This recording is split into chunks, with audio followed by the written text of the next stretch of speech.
Lakdan. Balita ako. Nakausap ko yung gwardiya sa labas. Nakalaya na raw sila yun. Hayop siya. Hindi ako papayag na magpakasasa siya habang tayo kalaboso pa rin. Pagbabayarin ko siya sa pagtraidor niya sa kalasan. Gusto ko rin gantihan sila yun sa pagpatay niya kay Buhaya. Paano natin gagawin yun? Hoy! Labas kayo! May paspas na nabasin siya! Sige, po. Sige na kayo. Oh, galing kay Warden. Yan ang sunod na target nyo. Kailan labas namin? Pagkatapos ng agahan bukas, kayo ang duty sa kusina. May gwardiya na susundo sa inyo at palalabasin kayo sa likuran. Gusto ni Warden, malinis at walang sabit. Bumalik agad kayo bago ang roll call sa tanghali. Kuha nyo? Kuha namin. Tara!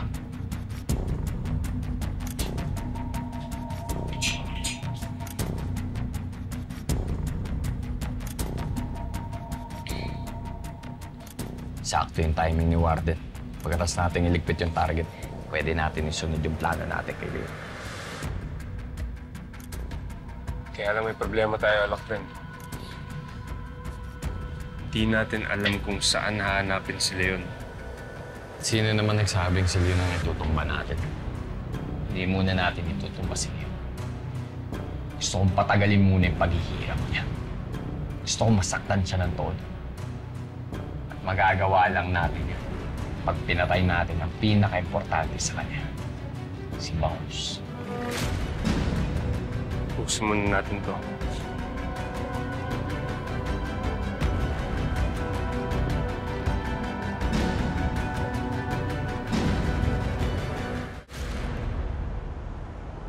We're here. Thank you, Ma. Oh, you're welcome. Ingat. Alright. Ay, buti na lang mati tayo. Mas skandaloso ang kotse, sorry na. Buti di tayo naabutan ng traffic, Ma. Abot Oo pa nga. tayo sa dentist appointment itong si Tori. Mami, Mm. nag-promise po sa akin si Daddy last time. Sabi niya po, siya po maghahatid sa akin dito sa dentist. Asan po siya? Bigla kasing nagkatrabaho si Daddy. After po ng work niya, is he coming para sunduin po tayo? Naku, baka maliit kasi yung You know, matapos. siguro after your dentist appointment, punta tayo sa mall. And you know what's in the mall? New toys po ba, Lola? Toys talaga. Well, let me see.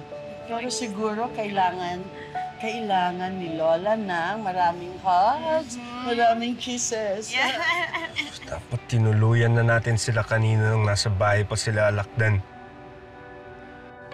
Kung doon natin tinira si Christy, magmumukhang tinarget talaga siya. Kailangan malinis at mukhang aksidente para hindi tayo mabalikan. Ay, Mami, naiwan ko po sa car yung favorite stuffed toy ko. It's okay, hindi mo naman yung kailangan sa dentist. Pero I need po ng teddy bear. Para po di po ako matakot sa dentist. Dito ka lang ah. Tayo may signal ko.